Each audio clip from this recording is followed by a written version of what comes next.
English lesson. Oh, I was gonna hide behind the paper and then jump out. I forgot to do that, sorry. Hi, and welcome to this English lesson about the military. So it's kind of an interesting topic for me. It might not be a super interesting topic for all of you, but welcome to this English lesson. I'm not going to wear the hat for the whole lesson. And just let me check to make sure everything's working. I'm not going to wear the hat for the whole lesson, sorry. The hat's actually a little bit too small for me. If you're wondering where I got the military hat from, I went to there's a room in our school where we have all costumes for plays that we do. And I was looking for like a military helmet, but I found this military hat. I've never actually been in the military, just so you know. I'm not really a military kind of person, but I thought it would be a good time to do a lesson on the military. I have a long list of lessons that I want to do over the next few Fridays. Today's topic is the military. So I do apologize that this is an hour different for some of you. For some of you, this live stream, the time seems to have changed. For me, it is the same time because in Canada, last weekend, we switched to daylight savings time. So that means we turned our clocks back an hour. And now for you, it might seem like the live stream time has changed. For me, it's the same time. So anyways, let's talk about the military. So I have a few things to talk about. Mostly, I thought it would be a good topic because you probably read news stories sometimes that talk about military type things. And you probably hear news stories from time to time about the military, so I thought it would be a good topic.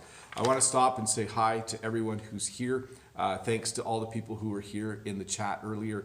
Thanks to those of you that figured out that this was earlier today. Hi to Sean from Pre-99. Sean just moved over the last couple of weeks, so he hasn't been here for a bit, but hi Sean. Hi Isabel, hi Lolly, hi Deekshanch, hi to all the regulars out there and all the members. So let's talk about the military. Let's get this taken care of. So another word for the military is the armed forces. In fact, we use this word or this phrase a lot more often in English, especially in Canada. So quite often you will say, oh, did you hear that Joe joined the army? Or you would say, oh, he's in the armed forces. That doesn't mean that you are saying he's in the army. He could be in one of the many different aspects of the armed forces. But when someone is in the military, we say that they are in the armed forces. Probably a lot more common than saying that they are in the military. You know, I have students who graduate and sometimes they join the army. And I would say, oh yeah, they're in the armed forces. I don't know if you knew, but they joined the armed forces. So your first word is armed forces. Just backing up a bit for people who are just joining, we are doing an English lesson right now on the military, and we have just gotten started. If you're new here, don't forget to subscribe. And also, if you have a question, please use the link that Todd will be sharing in the chat. So Todd is here today helping out as a moderator, so he will put a link there every once in a while, and you can ask some questions. There are... Oh, sorry, I have to check something for a sec here. I was having technical difficulties earlier, and let me see here. Let's see. Okay, never mind. There were some technical problems. The quality of the video might be a bit lower today. So anyways, here we go. So there are different parts of the armed forces. There is the army. And you will see that the army is a bunch of guys are running here with their guns. This would be the army. The army is probably one of the first branches of the armed forces that was invented way back in history, simply made up of men and women who go and they fight. So you have the army. Eventually, though, once mankind or once human beings were able to make boats, we started to have a branch of the military called the Navy. So obviously the Navy is made up of people who fight from boats. So as armies fight on land, navies fight from the sea or from the ocean. I do want to stop and just mention though that my view on the military and my view on what war is that it's something we should avoid all the time. I understand that we live in a world where people do things and eventually there are wars and there are conflicts. But my hope as someone on this planet would be that we have a day in the future someday where there is no need to have armies. That would be a beautiful day for me, where everyone just lives in peace. But anyways, when you're learning a language, you do need to learn about all aspects of it. So today we're going to talk about the military. So Army, Navy. Once we invented flight, once we were able to fly, I'm sure very soon after that, different countries around the world had invented air forces or started to have an air force. So obviously an air force is made up of airplanes, and there are a lot of different kinds of airplanes in an air force. There are fighter jets, there are bombers, and I won't go into all the details. I'm not a military expert, but you also have the Air Force is another branch of the military. And in some countries, you have what are called the Marines. Not every country has a Marine force, but the Marines in the United States, my closest neighbor, the Marines are basically naval infantry. So they are, I guess, soldiers that are part of the Navy. Maybe they're not part of the Navy, don't quote me on that, but Marines are generally soldiers that fight after being deployed from a ship. In Canada, I don't think we have Marines. I know we have an Air Force and a Navy and we have an Army, but we don't have Marines. I think we have Marines, but they are part of one of the other branches of the military. Someone can correct me on that if I'm wrong. And then we also have, this isn't really considered part of the military necessarily, but it can be because, well, maybe it is part of the military, but a lot of countries will have a Coast Guard. So if you live in a country that is on the Atlantic Ocean or the Pacific Ocean or one of the other oceans in the world, quite often you will have a Coast Guard. So you will have ships that kind of guard your coast. In Canada, I don't think these are US Coast Guard. Yeah. In Canada, our Coast Guard has a lot of work to do because we are surrounded on 3 sides by water or ice. So our Coast Guard is usually pretty busy, just kind of patrolling our shores. So anyways, hello to all the 266 people watching. We are doing a little English lesson about the military right now. This is the topic for today. I'm losing track of what I'm saying once in a while, but this is the topic for today. I'm going to jump over and answer some of the questions that are popping up, and we will go from there. First question is from Valerie. Hello, Bob. Hello, Valerie. Did you serve in the Canadian Army? What does it mean, shush, and wish you a great weekend? No, I have not served in any branch of the military. Okay, I have not been in the Army. I have not been in the Navy. Canada does not require its citizens to serve in the military. I know in some countries there's mandatory service. I know some countries like South Korea and Israel have mandatory military service. So at a certain age, you're required to be in the military for 1 or 2 years. In Canada, we don't have that. So I have not been in the military. And shush just means be quiet. If you say to someone, shush, it means that you want them to be quiet. Deekshanch has the next question. Deekshanch says, have you ever tried an MRE, a meal ready to eat that is given to the soldiers? No, I have not. But what Deekshanch is talking about is when you're in the Army or when you're in the military, they give you meals that are in a little pouch. And I think you open it and you pour hot water in and mix it up, and it's a meal ready to eat. Or it might just be a meal, it might just be a bar of food that's just in a little foil package that you eat. So interesting. I'd be curious to know how many of you have been in the military. I know some of you are from countries where you are required to do military service. So let's see here. Henry from Taiwan. Hi, Teacher Bob. Hi, Henry. Have you ever visited a military base and their community commissary in Canada? No, I have not visited a military base in Canada. So just give me a sec here. I got to take care of something. Just one sec. Nope.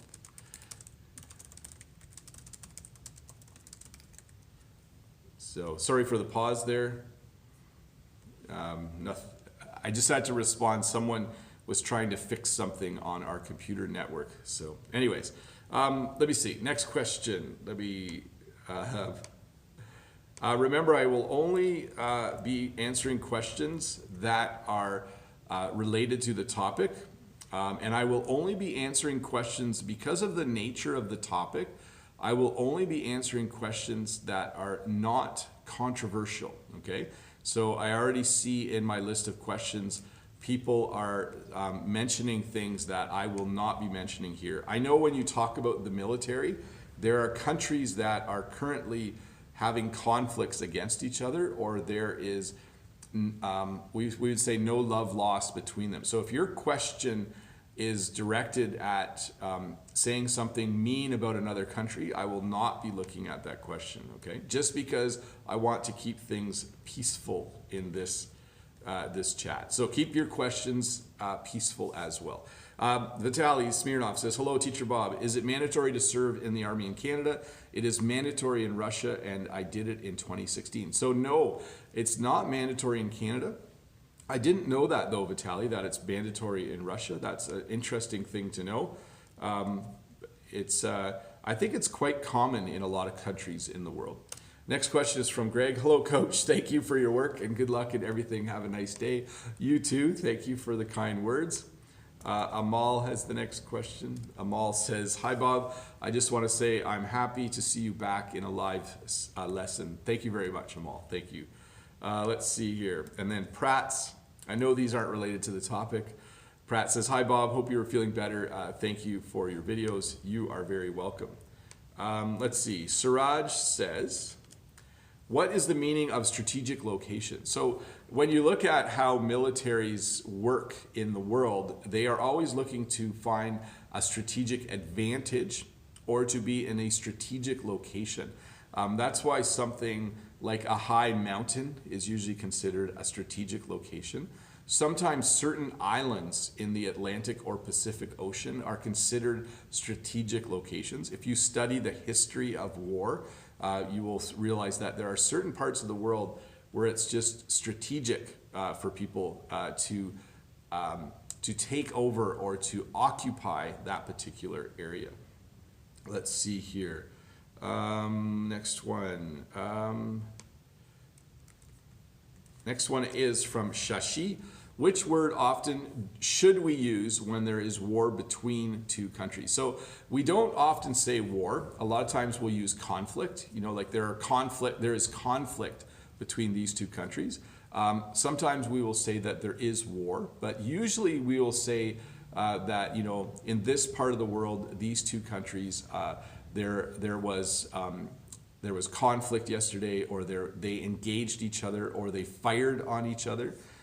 We don't often use the word war until it becomes quite large to say, you know, these two countries are at war with each other. In fact, that is the next two slides that I have here. So we have war. Here you'll see that there are a bunch of soldiers firing a very large gun. Okay, so this is war. So war would be when a country declares war on another country, or if a country is at war. So this is more than just two different armies firing at each other for a bit and then stopping. This would be when two countries are actively trying to do harm to each other. That would be war. A conflict is not quite as large scale as a war. So a conflict is when two countries dispute a border, and from time to time they do actually have some conflict, or they do actually fight each other, but where there's no like open state of war happening. So a conflict is a little less widespread than a war. I hope that made some sense. I see someone in the chat saying, I hate war. I think most people in the world would agree that war is bad. I would love it if the world was just more peaceful, okay? I wish that, so this is a person who's just kind of meditating out by the beach while the sun goes down, or maybe the sun is coming up. But I think that if we had a perfect world, there would be peace and there would be no war. It would be so nice if we just had less people fighting around the world. So the opposite of war is peace. Sometimes when there is a war, there will be what's called a ceasefire. So the two sides will agree that they will not fire on each other. They will not attack each other for a certain period of time. Often a ceasefire can lead to peace. A ceasefire can be the beginning of a peaceful discussion.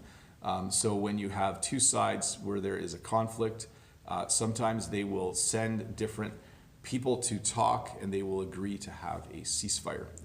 A ceasefire can lead to a treaty between two countries. That's when they sign an agreement not to fight anymore, and it can lead to peace. So ceasefires are good, I think. I'll do one or two more and we'll look at the questions.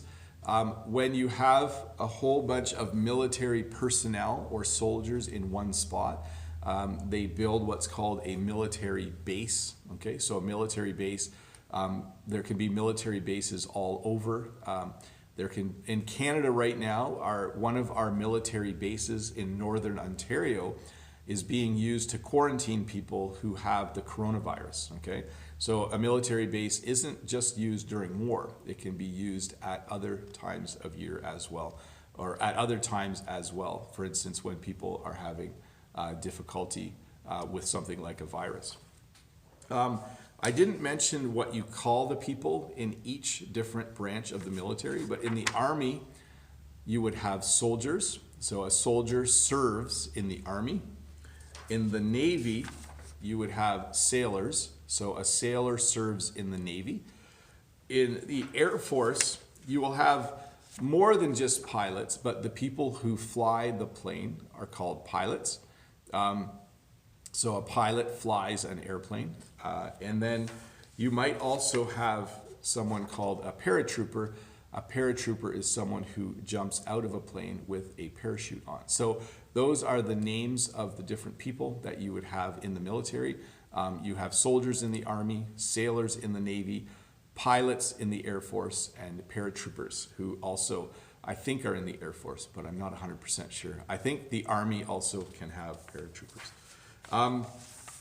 Within the Army, you will have ranks, okay? So when you join the Army, you get a rank and you can work your way up through the ranks. So you can go from being just a regular soldier to being a sergeant or to being a colonel, or in the Navy, you can work your way up to be an admiral. But in the Navy, you have different ranks. This guy he looks like he's a pretty high rank in whatever Army or Navy he is in. You also have what you would call officers. So an officer is someone who commands the troops. An officer is someone who is in charge of the other people who are in the military. Let's go back to the questions and see if there are any questions for me to answer. I know there will be a lot. Let's see here. Next question is from Nathan. Nathan says, "Hi, Teacher Bob, how are you doing? So how would it be, can I say, for instance, I've served in my country in the infantry? Thank you." So the infantry is part of the Army. I'm pretty sure the infantry would be considered part of the Army. In the infantry, you are someone who is a soldier, right? You are on the ground. So I would say that you would just say, "Oh, I served in the infantry," which would be the same as saying that you served in the Army, I think. Let's see here. I have a lot of thanks. I have a lot of thanks in the questions, so I'm not going to share all of them, but I do appreciate all of you that are thanking me. I do want to mention, if you are here for the first time, don't forget to click that subscribe button over there, and thank you so much for watching this video. Give me a thumbs up if it helps you a bit. Let's go to the next question though. Julie says, "Hi Bob, is there a space army in Canada? Thanks." So no, we don't have an army that can go in space. I know that, I think the United States now has a branch of their military. You'll have to look this up. That might eventually be in space, but currently in Canada, we do not have a branch of the military that goes to space. Let me clean up my questions here, guys, and we'll get things, keep things moving. Free99 has the same question. He says, what is Space Force? So Space Force, I'm just looking it up quick. The United States Space Force is the Space Warfare Service branch of the United States military. So yes, the U.S. has currently a Space Force. Sorry, my nose is itchy. It's really hard to not scratch my nose right now. Let's go to the next question though. Nietzsche says, how about the police military in Canada? So in Canada, we have different branches of the military, but we also do have military police.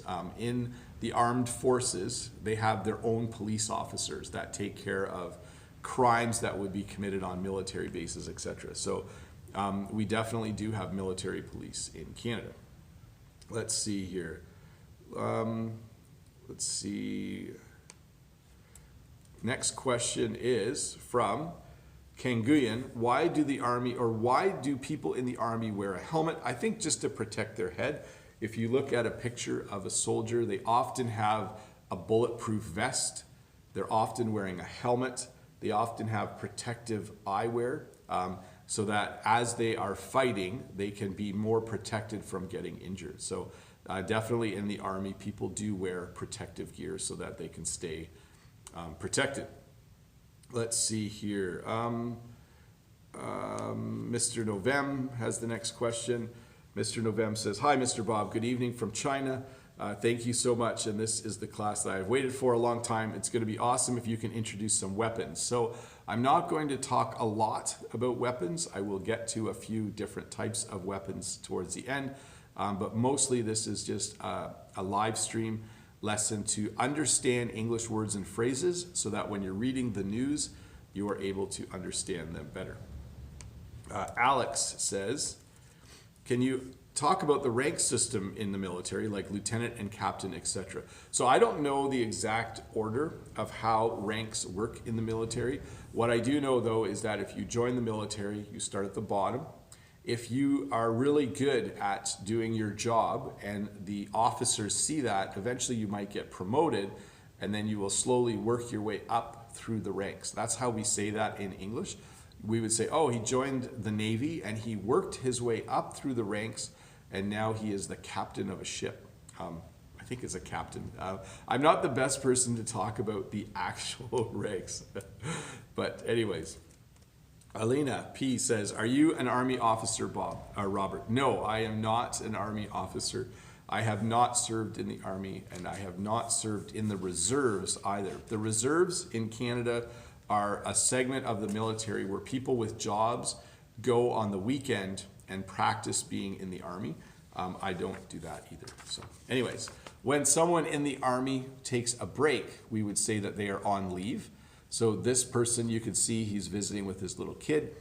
He is most likely on leave. So you are either deployed when you are in the Army, or you are at a military base, or you are on leave. So there are different statuses when you are in the Army. So this person in this picture is on leave, taking some time to visit.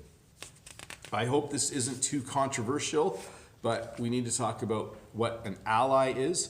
So in the world, different countries are allies of other countries. Canada is an ally of the United States and Britain, the UK. We are allies with many countries around the world. I don't want to get into too many details because once again, I don't think it's worthwhile talking about who we consider allies and who we don't. But my wish would be that Canada would eventually be allies with every country in the world and that we would all get along. So I need to talk about enemies as well. So we all have one common enemy right now, and it's a virus. Sorry, I didn't mean to laugh about that, but I couldn't think of what picture to put for enemy because I didn't want to put any picture of people from a part of the world where I just really like the people from that part of the world. I didn't want to accidentally say that someone was my enemy, because for Bob the Canadian, no one is my enemy. But this virus is currently our enemy. Okay, the whole world right now has one common enemy, and it is the coronavirus. So hopefully we can get control of this. In Canada, things have changed rather rapidly. As of yesterday, school is canceled in Ontario for 3 weeks. So right now, there's just no school till April 5th. I'm not sure yet what that means for me. I don't work in the public school. I work in a private school. But my understanding is that most schools in most parts of Canada are now going to be closed. I'm not sure, Sean, if things have changed in your province yet. Maybe let us know in the chat. But right now in Ontario, as of yesterday, schools are closed because of our common enemy, the coronavirus. We want to try and slow down the spread of this virus. So schools are closed. I'm not sure what I think about that yet. I'm happy that we're trying to slow down the spread of the virus. But I also really like teaching. So to be at home or to not have students in my classroom for 3 weeks, I think will be a little bit sad for me. So there are different things in the different branches of the military that you will recognize here. This type of ship is called an aircraft carrier. So an aircraft carrier is a boat that carries airplanes or aircraft, okay? This is probably one of the most common ships in the United States Navy. I don't know any details. I don't think Canada has any aircraft carriers, but this would be an aircraft carrier. There are smaller boats in the Navy that are called destroyers. So I think these are destroyers. Some of you might tell me I'm wrong. Maybe they're battleships or something else, but you have aircraft carriers and you have destroyers. Sean says, business as usual over here, only one presumptive case here so far. So in Sean's province, there is only one potential case of coronavirus. In my province, there's over 100. So I think that's why we're being extra cautious and closing our schools. Also in the Navy, you will have submarines. So a submarine is an ocean-going vessel that can go underwater. So you have submarines, aircraft carriers, and destroyers. Let's take a look at some questions for a sec as we move along. Remember, I'm only answering questions that are related to the topic of the military. Next question is from Nina. Let's see here. Oh, no, from Agrippina. Sorry, I almost skipped one. Agrippina says, good morning. What does FBI mean? So in the United States, the FBI is the Federal Bureau of Investigation. Are these forces related to the military? Somewhat. They aren't considered part of the armed forces, but every country also has different branches that investigate things, okay? And there's, what do these forces do? Thank you in advance. There might be some mistakes. So in Canada, the equivalent of the FBI is the RCMP, which is the Royal Canadian Mounted Police. So they don't go out into the world if there was conflict, but they take care of investigating things that happen in our country. So that's what the RCMP would do. Let's see here. Next question is from Nina. Yeah, let me get that pasted over. Nina says, morning, Bob. Morning, Nina. I hope you are feeling well. Can you explain what is the difference between RCMP and the local police for responsibilities? And what about the federal police? So yes, in Canada, we have the local police. In my area, the local police take care of anything that happens in this area. We also have the provincial police. So the Ontario Provincial Police take care of things that happen in the province of Ontario. And then we have the RCMP, which is the Royal Canadian Mounted Police. And they take care of any policing that needs to be done across the entire country. Renata Kubata says, hi Bob, could you explain what a platoon is? So a platoon is a large group of soldiers, and I'm actually gonna look it up so that we get the numbers right. Let's see here. What is a platoon? So when you're in the Army, you're in a platoon or a division, those kinds of things. So a platoon is a subdivision of a company of soldiers, usually forming a tactical unit that is commanded by a lieutenant. So a platoon is a fairly large group of people that work together in the Army. Let's see here. Irina, let's see here. Irina says, good morning, Bob. Nice to see you. My question is, do you know Canadian who is famous or heroes Military heroes, maybe during World War I or II. Thanks. I wish you good health. So I don't want to go into too many details, but there are some Canadian war heroes, obviously. You would need to do some research to figure those out. But I will share, instead of sharing heroes, I will share an interesting fact about World War II. So my parents and my grandparents moved to Canada after World War II from the country of Holland. They moved here from the Netherlands. Sorry, Holland and the Netherlands are the same country in English. We have two names for Holland. The fact that you are learning English from Bob the Canadian, the fact that I am Canadian, is directly related to the fact that there was a war in Europe many, many years ago. So after World War II, my grandparents sold their farm in Holland and they moved to Canada, and they took all of their kids with them, including my dad when his family came and my mom when her family came. And then I was born in Canada. I am what's considered a first generation Canadian. Okay, so my parents were immigrants. I'm considered a first generation, and it's all directly related to World War II. After World War II, my grandparents wanted to leave Holland. They didn't like staying there.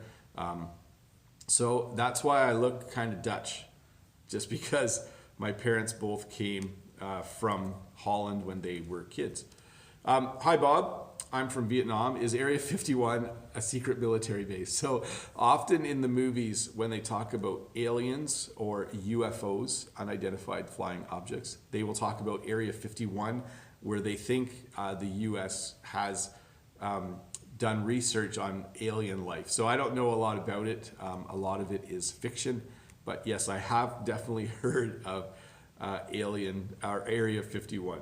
Let's see here. Anel says, Bonjour de France, Bob. Thank you very much. Does Canada have within America or French protectorate in the past? So I don't know a lot about Canadian history or whether we have any protectorates. A protectorate is a territory that an army protects in a different part of the world. As far as I know, Canada does not have any protectorates right now. Let's see here. Elio has the next question. Elio says, I was wondering if soldiers have good salary. So I don't know how much soldiers get paid. That's an interesting question. I'm not sure if serving in the armed forces, whether you earn a lot of money. What I do know is that when you're in the armed forces, you live on a military base. You are fed in the dining hall, I assume. So I think a lot of your expenses in life are taken care of by the military. So even if you don't get paid a lot, you don't have a lot of daily expenses. So that's an interesting question. I should look that up sometime. Lolly has the next question. Lolly says, Bonjour, Bob. What does AWOL mean exactly? Merci, Bob le Canadien. It says Cacadien, but I'm not sure what that means because it might mean a bad word in French. We'll see. Anyways, AWOL means away without leave or away without, I forget the other version. Basically, it means that you did not have permission to leave the military base, so you are away without having been given permission by somebody. So AWOL, let me make sure that I get this right, because it means two things, basically. It means absent without leave or away without leave. So there you go. Let's see here. Andre says, Hi, Bob. I'm from Ukraine. Is the U.S. Army similar to the Canadian one? What's the difference? So the biggest difference is the United States Army is way bigger than the Canadian Army. Okay, Canada has a relatively small army and a relatively small navy compared to the United States. So that's all I can tell you. Other than that, it's probably fairly similar. Our Navy and our Army is just way smaller. No problem, Lolly. I thought that was funny. Bob the Cacadian. So anyways, a few other military vehicles. This is something we would call a Humvee. Some people would call it a Hummer. So a Humvee is a four-wheel drive military vehicle that you will see sometimes soldiers driving around. Another military vehicle that has a weapon on it is a tank. So this is a tank. A tank is a very heavy metal vehicle that is used for fighting wars, which has a bunch of people inside. If you are in the Air Force, you might fly a fighter jet or a jet fighter. You can say both. But a fighter jet is a very, very fast airplane that 1 or 2 people will be flying, that is used to attack or to defend a certain part of the world. So that is a fighter jet. And then a couple other weapons. These are weapons that are no longer used in war.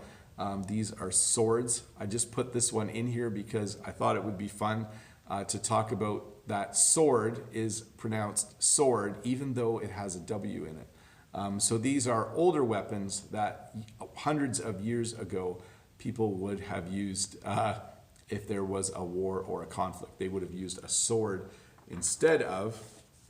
Here we have what we would call a pistol or a handgun. Okay, so a small gun that you can use just in your hand would be called a pistol or a handgun. And then a larger gun would be called a machine gun. So there are obviously a lot more different types of weapons in the world, in the Army. I didn't want to go into too many details on weapons. So if you are interested in weapons, you can look a few more up. But I'm going to just check if there are a few more questions. Let's see here. This one is from Andy. Andy says, hello from Argentina. Which are the ranks in the military? So I don't know all the ranks, but there are ranks like sergeant, lieutenant, general, and that's about as far as I can go. I know in the Navy, there are a lot of different ranks as well. Lolly says, sorry, I meant Bob Le Canadien. Thanks, Lolly. Thanks for the super chat, and it's no problem. It was a funny spelling mistake that you made, so I really liked it. So it was very cool. Next one here. Next one is from Shamil. Hi, Bob. Do you have cadet platoons in your school? So we don't have platoons or things like that in our schools. But in Canada, if someone is a teenager and they think they might want to go in the Army, but they're not old enough, they can join what's called the Air Cadets. I think we have Army Cadets as well, but they might have a different name. And that's just a group of young people that meet at night. And they learn life skills. They have a uniform, and they just practice different things like how to survive out in the woods. But we do have what are called cadets, okay? So Army Cadets, Navy Cadets.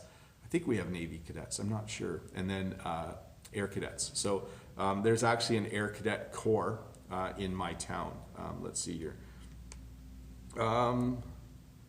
So this is not related, but I'm going to talk about it anyways. Layla says, hi Bob, you started a bit early today. May we say I'm sitting on the roof as we say I'm sitting in the terrace. So you would say I'm sitting on the roof or I'm sitting on the terrace. And I just put that question in, even though it's not about the military, to mention that we did have time change in Canada last weekend. So I know that this live lesson is happening an hour earlier than it normally would happen. And I think that's why we only have 360 people here instead of the normal 450 or 550. So I'm sorry that time changed, because I know in a lot of countries time doesn't change. So I'm sorry that this live lesson is a bit on a different schedule. So hopefully that works for people. I actually could have done it later today because I don't have school, but I didn't really think of it. I just thought I'll do it at 7:30, the normal time. Let's go to the next question. Lily from Vietnam says, what do you call a soldier who is very good at shooting from a far distance? So we would call that a sniper. That's what we would call it. So let me see here.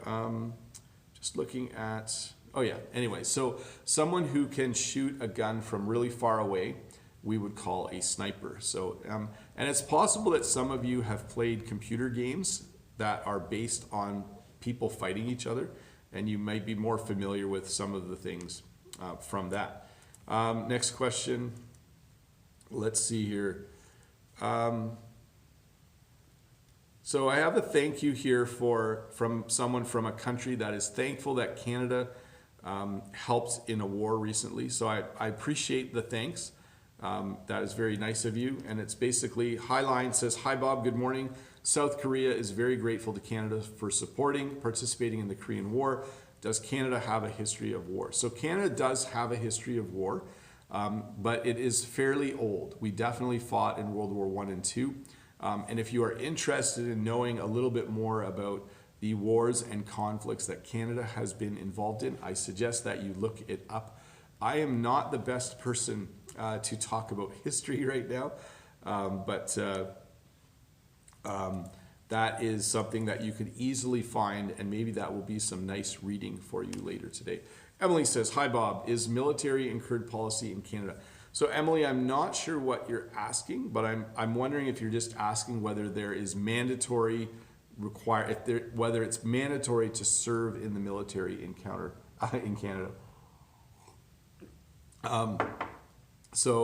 No, you do not have to serve. I did just see Renata in the chat say, "I played Counter-Strike a lot as a kid." I played Counter-Strike a lot as a kid, Renata. So quite often I played that game when I was a lot younger. So that I find that pretty cool and interesting that you said that. Hey, one of the sad parts of war and conflict is that you have wounded. So we use the word wounded to describe people who have been injured in combat. Sorry, I didn't mention the word combat, but when you are in combat, it means you are actually fighting other people. And sometimes, unfortunately, one of the worst things about war is that people are wounded or people are killed. So we actually call people who are injured the wounded. You know, he was wounded, or you could say that hospital has a lot of wounded. Notice how I used it two different ways. If you are fighting in a war and you get hurt, we would say that you were wounded. So he was wounded while fighting in the war, but we also use it to describe all of the people who were injured. So you could say there are a lot of wounded in this hospital. And one of the other things, a while back, I had a picture of a person who was wearing a lot of medals. Most people in the military, when they do well, when they are someone who helps save other people in the military, or they do something that is heroic, they will get a medal. So a medal is something that is awarded to you when you are in the military for good service or for doing something that's quite helpful. So let me just jump over to the questions again. Ken has the next question. Ken says, "Hello, Teacher Bob. I want to ask about arms and weapons. Are these words the same meaning? And is there any difference?" So we do call them arms, right? So the more common word would be weapons, okay? So if you were to say, you know, "Oh, that person has a lot of arms," like he's bought a lot of weapons, we wouldn't use the word arms very often. We use weapons definitely a lot more than the word arms. Let's see here. This is not about the military, but it's a good question anyways. Dan from Russia says, "Hi Bob, I'm a newbie on your channel. Could you explain why there are so many jokes about the Canadian accent and that you are saying sorry all the time? Thanks." Because we say sorry a lot. We also, when we say sorry, we have a bit of an accent when we say sorry compared to other English speaking countries. So Canadians say sorry a lot. We apologize a lot. And it's kind of a funny little quirk about Canadians. Let's see. Ramon posted one, but I'm not going to post it because I think it was supposed to be a joke, but I'm going to leave that one off. Let me clean up my questions here. Let's go right there. There we go. So questions cleaned up. Again, this live stream was about the military. Thank you so much for watching. I didn't realize it, but it's almost been 15 minutes or 45 minutes. I'm glad that I was able to do a full 45 minutes this week, a full lesson for you on the military. I hope this was somewhat useful for you. I hope that you were able to learn a few things. Mostly, I thought this would be a good topic for you if you are someone who reads the news a lot, or if you are someone who likes reading about history. I thought this would be a good topic for you to learn a little bit more, a few more words and phrases that you will see when you are reading the news or when you are watching the news. So anyways, thank you so much for watching.